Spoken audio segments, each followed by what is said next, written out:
Day 13 of the Soul Movement Challenge. And with that in mind, 13 being a very magical number, we are going to hopefully create some magic today. So we are going to start out in a standing position with the feet out a little bit wide. And we're starting out with a little loop. And it can be pretty small. I'm going to start pretty small here.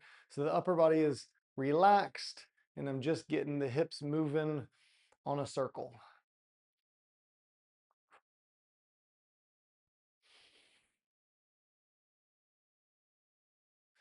Focus on kind of dialing your breath in here. Just trying to wake the legs up, maybe wake the body up, depending on what time of day you're doing this. And as it starts to feel good, start to deepen that range of motion a little bit. You can spread the feet out a little bit more to accommodate for some space to allow the hips to get deeper.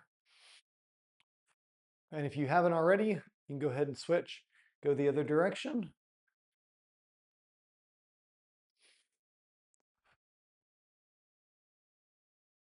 Really think about as you're moving, your posture and how you're breathing. You can also play a little bit with your movement in terms of allowing for your movement to be a little faster or a little slower. Hopefully by now you've gotten a lot of different inspiration towards how many different ways our bodies can move.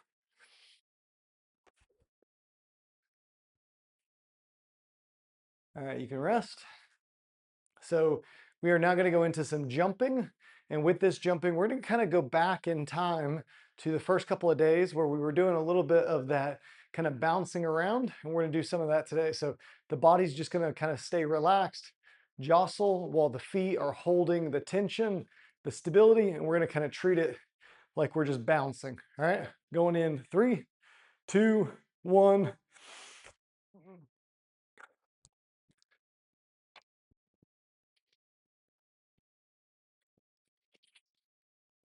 And there might be a little bit of a rhythm to your upper body, but ultimately we just want the upper body to be as relaxed as possible.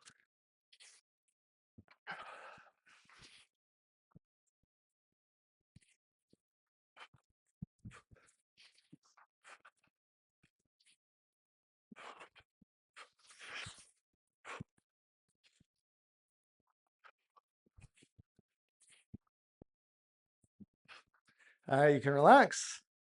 Let the ground settle a little bit.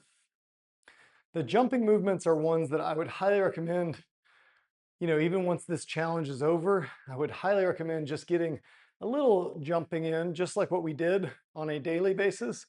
Really good thing for the lymphatic system, but it's also just a really nice way to connect with your body. So let's go ahead and come down to the ground.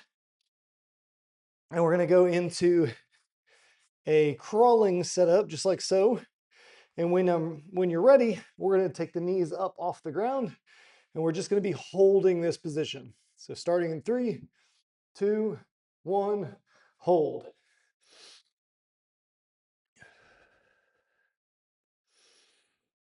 Just focus on your breath. Try to calm your breathing, calm your body. Feel that tension build.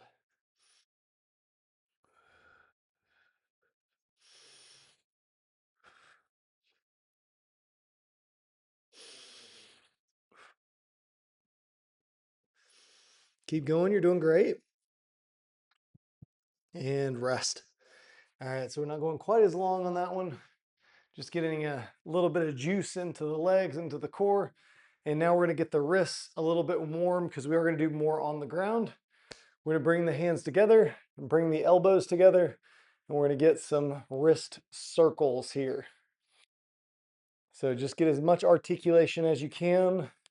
Keep in mind that our goal is to flex as much as you can on either side. So kind of really thinking about getting the backs of your wrists kind of pointed up towards the ceiling. Now you can go the opposite direction.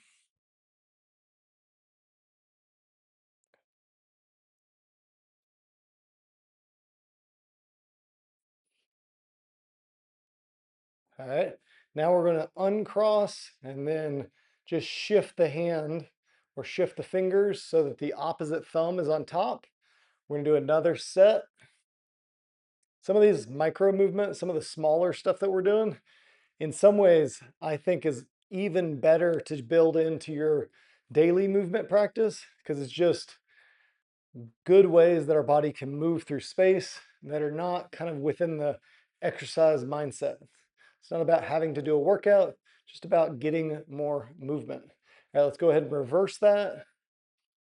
Again, keep in mind, we want lots of flexion from the wrist or wrists. Is kind of hard movement to say the plural of. The wrists. All right, so hopefully the wrists are feeling good. We're gonna come back to a crawling setup here, but this time we're gonna do things a little bit different. We're gonna do what I like to call a mock crawl, which means that we're starting in that same static position, but we're gonna lift the opposite hand and opposite foot off the ground. And we're gonna do that continuously as if we're crawling, but we're not moving forward. So you can watch me if you need to. So here and here. Just for like half a second.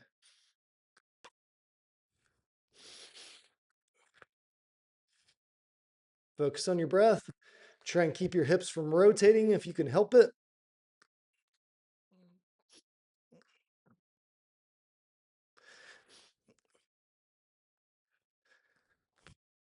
All right, rest. Nice. hopefully, hopefully you didn't get too fatigued on that one. And then we are going to lay flat now. We're going to go into a slightly new position. So you're going to be on your belly. We did some shoulder movement on the belly, I think it was yesterday.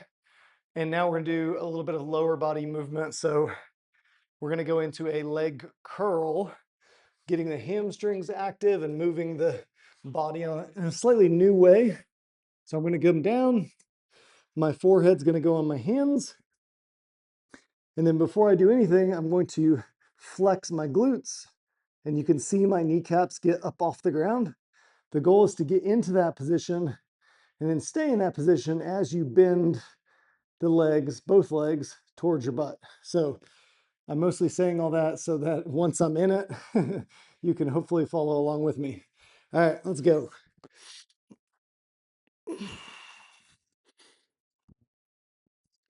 Good, keep going. Try and keep the knees lifted.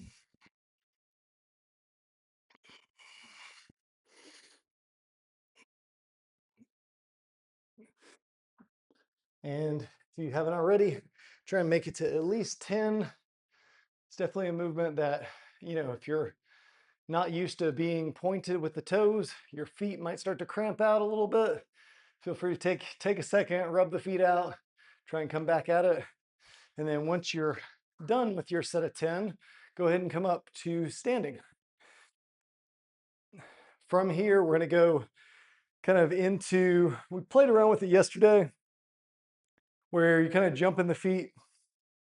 I guess we were stepping the feet out and in, kind of like a burpee. Today, we're going to do more of a playful movement. It's going to be more like you're going into a handstand, but without actually going all the way to a handstand.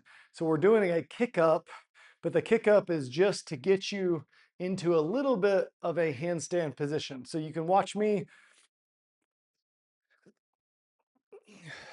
just like that. It's kind of you can think about it as a non-committal handstand or a handstand kick up. So again, my hands come down. And the leg that I'm kind of kicking off of, I'm setting back down with the opposite leg. As you can kind of see, I'm fluttering my feet a little bit. We're gonna get a handful of reps here. Just take your time. Feel free to play a little bit with where you're kicking. You can use the wall if you're scared, but if it feels okay to do it in an open space, it's gonna be a little bit better. Again, don't feel like you gotta go super hard with the kick.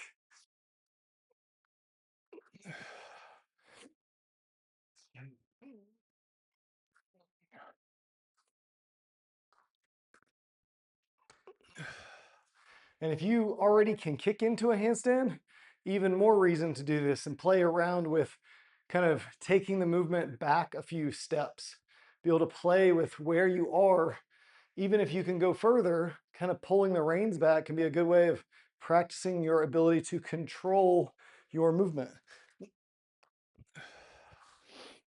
Maybe do one or two where you're committing just a little bit more. Maybe you're not going into a full handstand, but you're a bit more upside down. All right, you can rest. Hopefully you're feeling good from getting some kick ups. And now we're going to come back to kind of a squatted position, but we're going to go a little bit harder version. So we're going to be bringing the feet together so the feet are almost touching each other. We're going to come down as deep as you can go. Now, it might mean you've got to come up with your heels and go to more of a deep knee bend. But if you're able to go to a deep squat, that's the goal. You're going to bring both hands down so that you can set your butt on the ground. We'll bring both hands back on the ground, back to squat, then back to standing. So to show you that again, squat down, hands down, butt up, hands up, stand up. We're gonna get this for a few reps as well. So just go slow. If you need to put a chair or put something behind you so that you're sitting on something, that is perfectly fine. Don't feel like you gotta make it all the way to the ground. Yoga block can also be a good way of kind of testing out your own range of motion.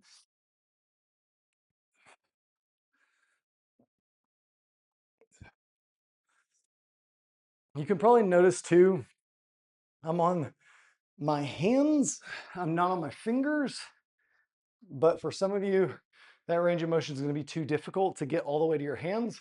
So if you need to use just your fingers, kind of like this, that is okay. But ultimately, we do want to be flat with the hands. And obviously, you can do a little combination of the two.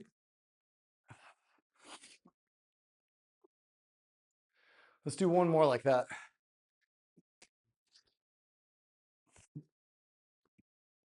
Excellent. Okay, so getting more and more comfortable with these deeper squats, more and more comfortable with these deeper positions. Now we're going to play a little bit more with some balancing on the balls of the feet. And this one's gonna be a little different because we're gonna do more of like a hop, but more of a forward hop. So we've done some like up and down, we've done a good bit of that. Now we're gonna just kind of pick a point just slightly in front of you. Not a very big movement at all. Think about it as about a foot in front of me. I'm gonna be on the balls of my feet and I'm gonna jump and land on that spot. And your goal when you land is to stick the landing. So think about it like this. I start here, I jump, and then I want to be balanced in this position before I stand up and walk. So for instance, if I was to not stick the landing, that's what it would look like. I would end up stepping off of my original landing place. So with that in mind, let's get some reps. So what I just did was a great example of not sticking the landing. Really think about using your feet here. And the bigger the jump, the harder it's going to be to manage the landing. So make sure you start small.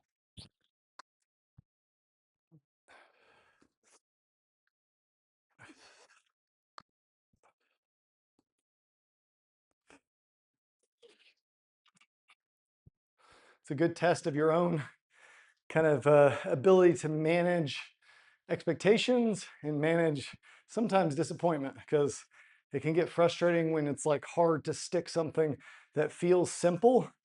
But if there's one thing I have learned of lots and lots of times, it's that simple does not mean easy.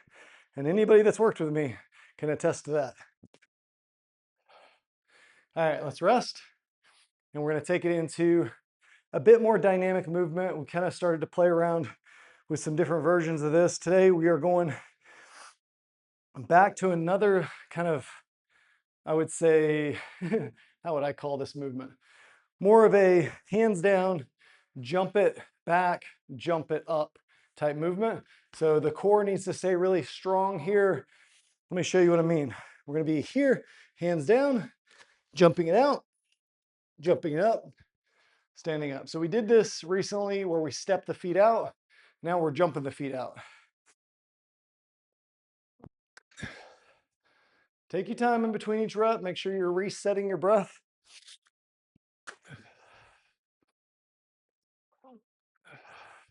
Lots of core. It's a core strength.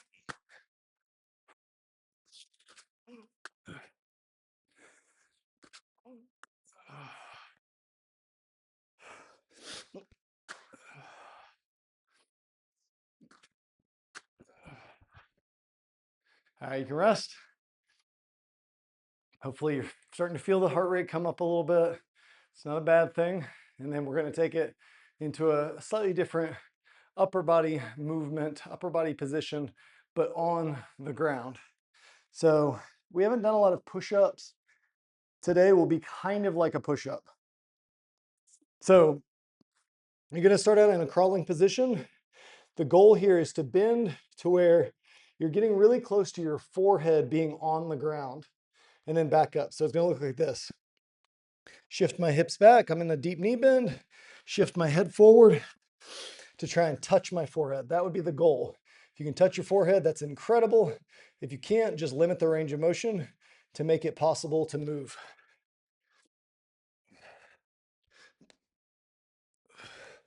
And again, if this feels like crazy difficult, it's okay. There's lots of ways to regress it. You can do the same thing from your knees.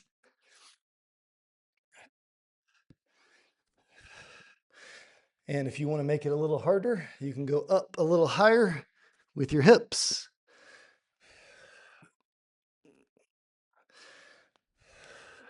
So I might play with a little variation of the two so that I can practice both kind of the progression on different sides. Because keep in mind, all of these movements, whether you're doing a slightly harder version or a slightly easier version, they all are going to be valuable. Even if you're able to do the harder version, doesn't mean you won't still benefit by regressing the movement and playing with a regressed version of the same movement.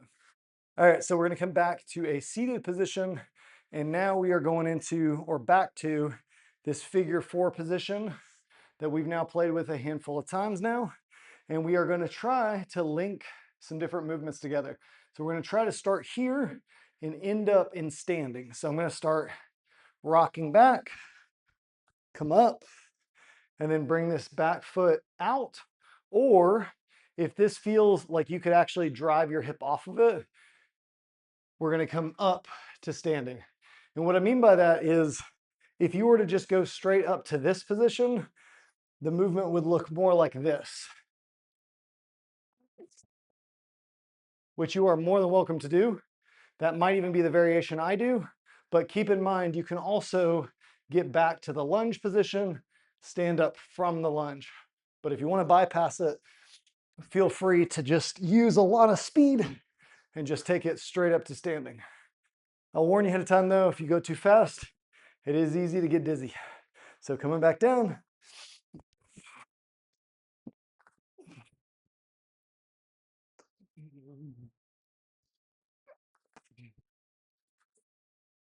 And if this feels really challenging, you can always hold on to something in front of you or use a counterweight.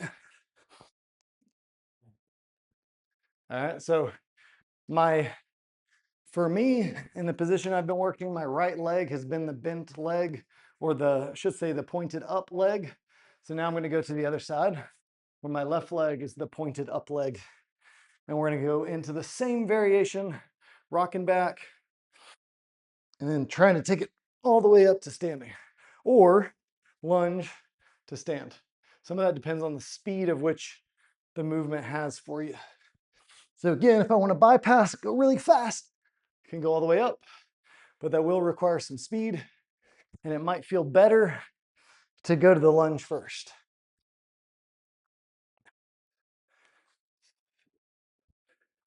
Rocking back, rocking up to standing.